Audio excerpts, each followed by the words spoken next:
So yun mga kagulay, isang magandang umaga at andito po ako sa may Calixto F1 at ito po ay nakatanim po dito sa likod lang ng aming bahay. So bali mga kagulay, ito ay sinasablay ngayon at gusto kong i-share sa inyo o ipakita sa inyo yung ginagamit po na araro.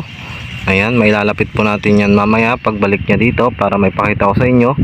So bali ginagawa mga kagulay, nakasablay. At first time pong gamitin dito sa gulay itong pinagawa or pinasadya. So bali mga gulay, itong nakakabit dito sa hand tractor ay pinasadya po dito sa lugar po ng Marcos. At kung tawagin po nung kanilang shop ay Pandayan. So gulay pinasadya po yan at ang nakakabit po dyan na talim ay yun po yung ginagamit sa pag-aararo. So dalawang araro yung nakakabit sa kanya at hila-hila po siya ng hand tractor. So first time pa lang naman to ginamit dito sa gulay. So sa tingin ko naman, pagka gusto yung dukitan, pagbabaligtad lang po yung talim at sa gitna nyo po dadaan yung makina o yung hand tractor. So talagang magiging gamitin itong gantong klase lalo na sa mga walang kalabaw. So kabing-kabi to na ito ang mailagay sa hand tractor. Nakikita nyo, tinatanggalan po ng dumi ngayon. At gusto ko i-share sa inyo mamaya pagbalik dito, papakita ko sa inyo. So ito po, ang tanim na to ay Calixto F1 po yan. At first try or trying pa lang nung pinasadya na araro. So dalawang talim po yan na ginawan lang po siya ng base para mapahila sa gantong hand tractor. So mamaya abangan natin siya. So mga gulay, ito na po at pabalik na po si Tidudong. So ayan po yung pagmamaneho ng hand tractor o pagsasablay.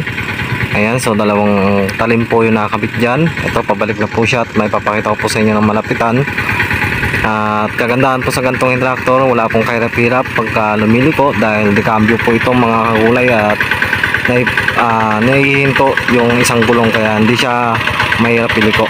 So ayan, papakita po sa inyo kung paano siya lumiko ngayon. Ayan, so hindi po katulad ng isang hand tractor na braso-braso talaga. Ayan, so ayan po yung kanyang talim. Dalawang talim ng araro po yung nakakabit. Ayan, so ganyan po ang itsura ng kanyang pagkagawa. Ayan, so ito po yung tractor na mayroong atras kaya wala pong kahirap-hirap pagka nagkaroon po ng tractor na ganito. At kabing-kabi po sa pagtatanim ng gulay. Ayan, so dalawang talim po ng araro yan. Depende na lang po sa inyo kung paano po yung inyong paggamit at kung nakagamit na kayo ng araro. Ayan, so pagsasablay po yan gamit yung hand tractor. Ayan, so may mga adjustan din po siya, yung katulad po nun para kung gusto nyo medyo malalim o medyo mababaw. At may adjustan din po siya ng luwang kung gaano kaluwang inyong kailangan sa inyong gulay. At kabing-kabi rin po to sa pagtutudling. Ayan, so maraming magagawang medyo makatipid po sa oras dahil isang tudling na po ang kanyang dala agad. Ayan, matatabunan pa po yung ibang gulay at syempre maganda po sa talong yung natatabunan yung kanyang puno para tumibay at para magugat. So ngayon papakita ko sa inyo itong pagkasablay ng dalawang talim ng araro yung nakakabit doon. Ayan, so sa tingin ko naman pagka malalaki ang gulay, pwede po ito sa mga pagitan ng gulay ipadaan dahil medyo makit lang naman yung ginagamit ng tractor. So dito kasi medyo maliit pa lang po yung Calixto kaya nakagitna pa siya doon sa hand tractor at sa tingin ko po ay hindi pa naman siya sasayad.